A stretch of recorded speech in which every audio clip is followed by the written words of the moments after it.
Hello বন্ধুরা, professor বিদ্যা ব্যানার্জির আজকের পর্ব কিন্তু জাস্ট ফাটাফাটি ছিল। এইমাত্র রাত 8:30টায় যে পর্বটি শেষ হলো সেখানে গল্প এক চরম মোড় নিয়েছিল।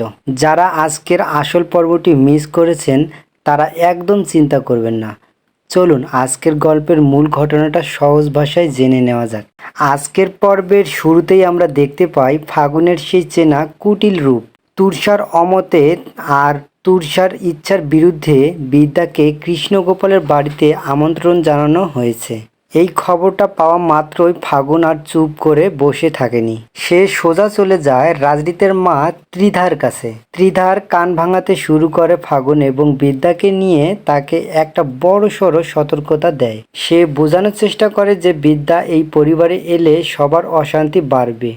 গল্প কিন্তু এখানেই শেষ নয়। অন্যদিকে খলনায়ক কাশ্যপ বিদ্যাকে আটকানোর জন্য তার নোংরা খেলা শুরু করে দিয়েছে। কাশ্যপ আর গোপাল দুজন হাত মিলিয়ে বিদ্যার উপর করা নজরদারি বসিয়ে দিয়েছে। বিদ্যা কখন কোথায় যাচ্ছে, কার সাথে দেখা করছে, তার প্রতিটা পদক্ষেপের উপর কাশ্যপের লোক কড়া নজর রাখছে। বিদ্যাকে একটা মরণ ফাঁদে ফেলে চিরতরে শেষ করে দেওয়া কিন্তু কাশ্যপের আসল উদ্দেশ্য। বিদ্যা এখনো বুঝতে পারছে না যে সে কতটা বড় বিপদের মুখে দাঁড়িয়ে আছে। তাহলে আগামী পর্বে কি হতে চলেছে?